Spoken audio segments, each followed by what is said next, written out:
早晨，早晨。咁啊，今日係清明節假期啦。咁啊，有個時間又過嚟將軍澳呢一邊，又係踩車啦。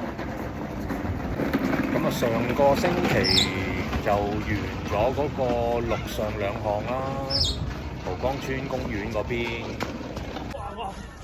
小心線啊！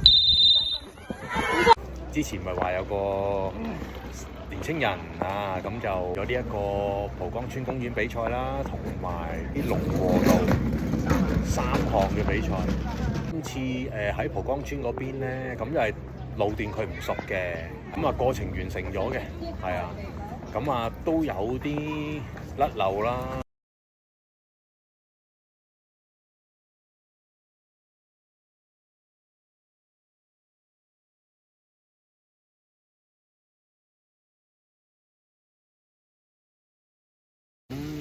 希望可以加倍努力啦，咁就話晒完成咗啲學校班嘅小學生，咁都多人啊，佢大概都有差唔多10個學生嘅，全部都完成晒㗎啦。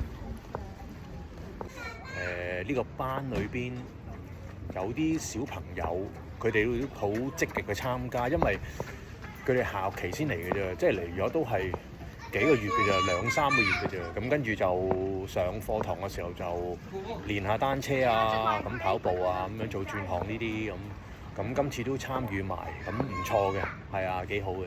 咁希望佢哋會繼續努力啦。呢個啊係啊，提一提蒲崗村嗰日朝早，原來都落大雨嘅，係。咁我有同貓隊啊、小鐵人做訓練班啦。咁佢嗰邊又係成10個學生啦，啊咁小朋友大家都完成晒，玩得好好嘅。個別可能有啲情況就好似我知道嘅就係單車嗰度啦，咁佢甩咗鏈嘅，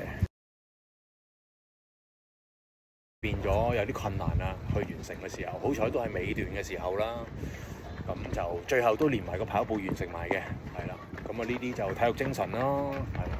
咁雖然嗰個甩咗單車鏈個小朋友咁喺名次上可能佢最後嘅，咁但係完成晒比賽第一次咁樣，佢好開心，好開心，係啊。咁我諗我哋都係想見到呢樣嘢嘅啫，積極參與係咪？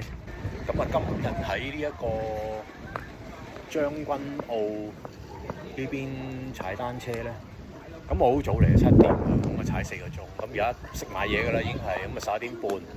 咁就其實停㗎啦，因為已經開始多人啦，小朋友假期又出嚟咁樣啦。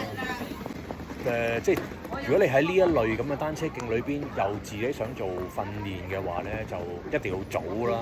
你嚟到呢啲單車徑，咁你又唔可以話，喂，佢啲人都唔識踩單車嘅咁樣啊，假日單車者嗰啲咁樣。咁既然自己知嘅，咁咪自己小心啲咯。另外今次阿袁師兄啦，咁喺蒲崗村陸上兩項嗰度咧，咁佢嘅組別裏邊佢又攞到個名次啦，第3啦，咁就恭喜佢啦。